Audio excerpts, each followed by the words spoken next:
The equinox, where the sun rises east in most places. Oh well, almost 90 degrees east. Here in London and in Canada, almost 90 degrees east. But what if we apply the time zone differences and see where the sun is? For example, when this one rises here in Canada.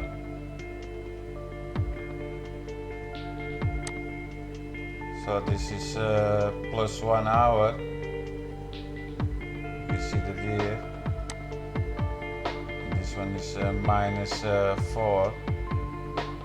So when this sun is rising, it is 7:28, and we can calculate the time difference.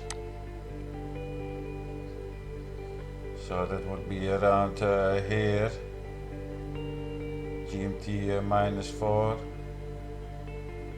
to GMT plus 1, then it's 12:30 in the UK. So I put this slider on 12:30 around.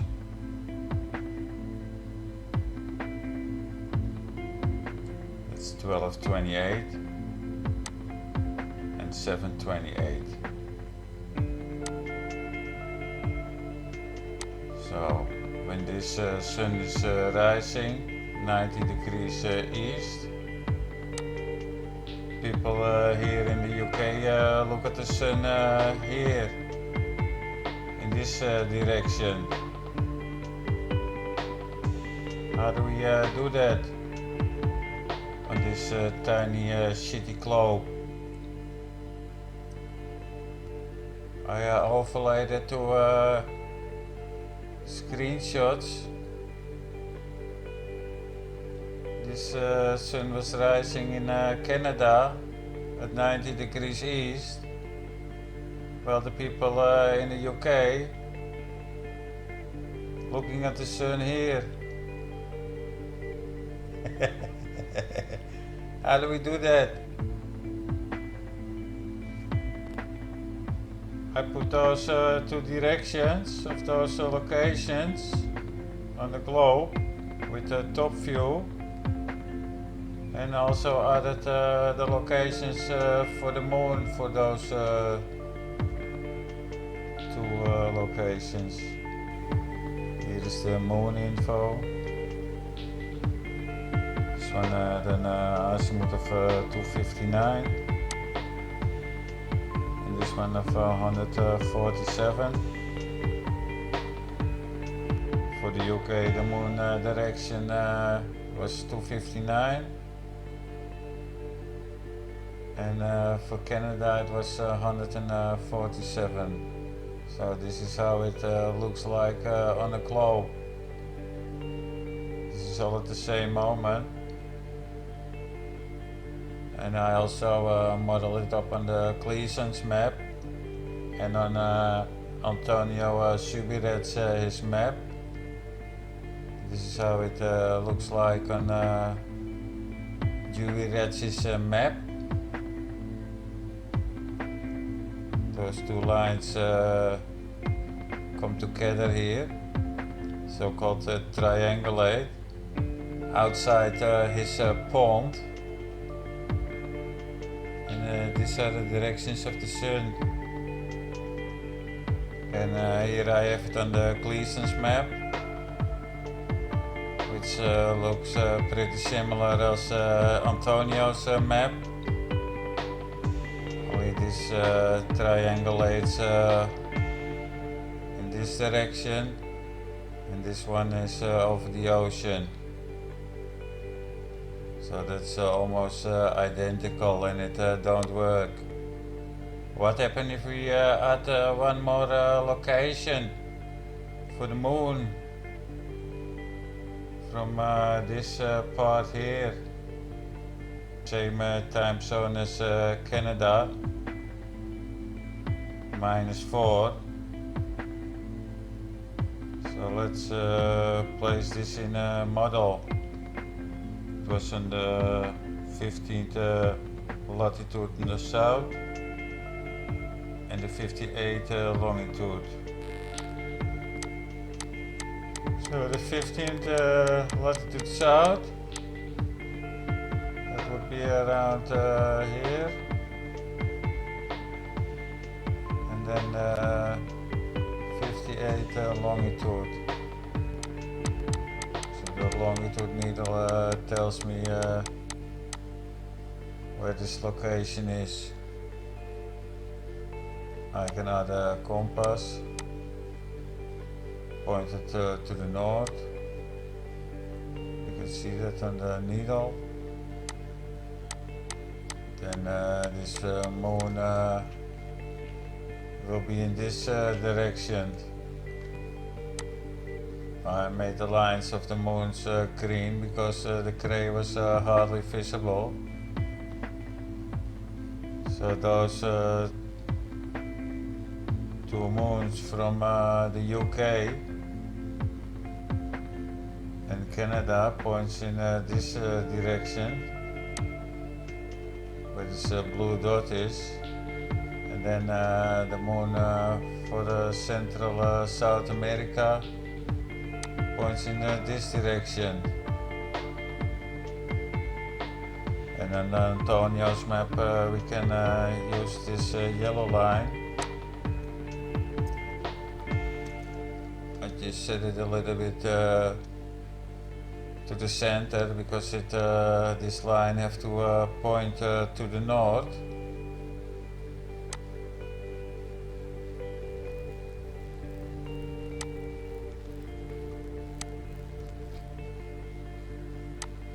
And add a compass pointed to the north, and add a line for the direction of the moon.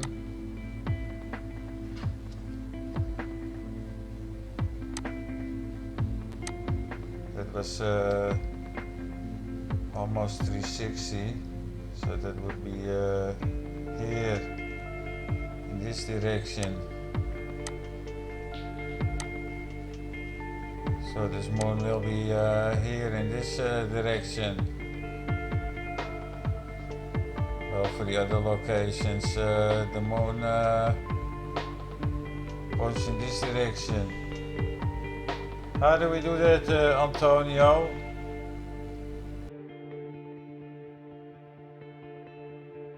I see I made a tiny error, but it doesn't matter too much. I made this error on Antonio's map. I use the location of Morocco, but I should put this yellow line on the UK, pointing from the north. Let me correct it.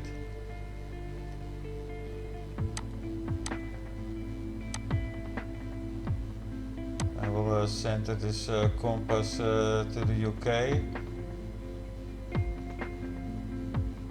And then make it pivot here, then point this line to the north, the yellow line. So this is the north, this is the south.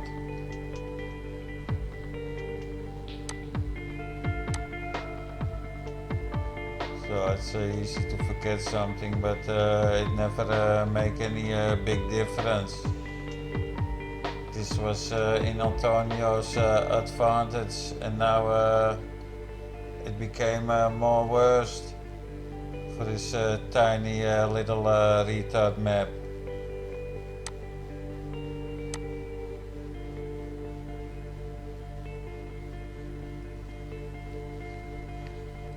Your tiny little map is just as deceptive as the globe.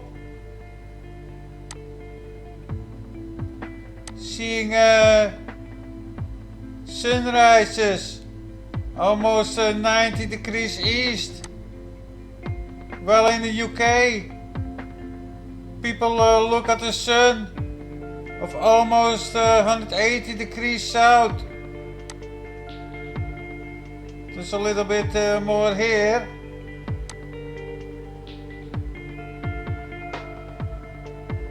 And you really want to make people believe in it. Just like this garbage. Piece of shit. So is this 40 degrees of light bending? Or refraction?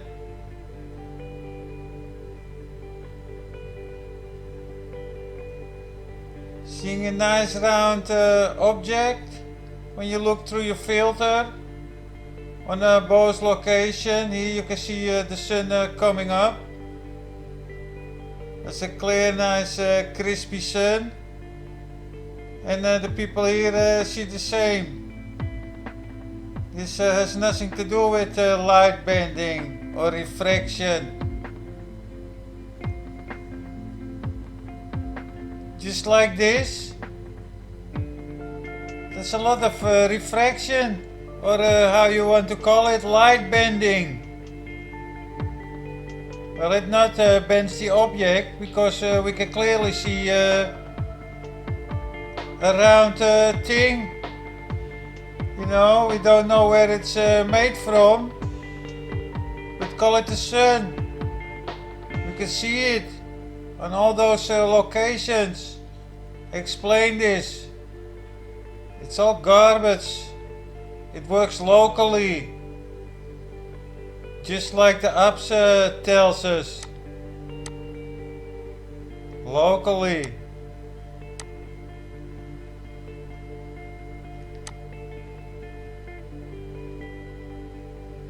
But considering that the refraction of both the moon and sun are no more than half a degree, but you can then look at details and say, oh, it's up to 2 degrees. Like, I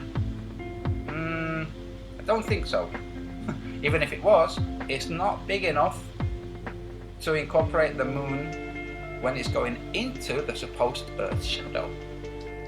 This is bending. Let me bend it more, okay? This is bending, and you're seeing it bending. You're seeing it bending. That light is bending or not. So the light is bending. Be bending the way you want it to bend. You better hope and pray that it bends the way you need it to bend. That light is bending. It bends. So it bends. Again it bends. But it would be the opposite bend. To bend. A bend to the south.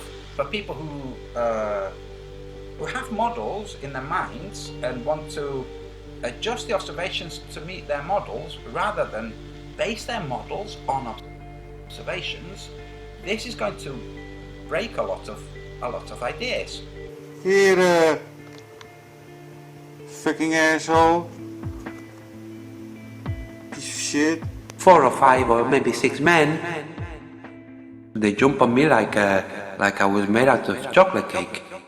Yeah.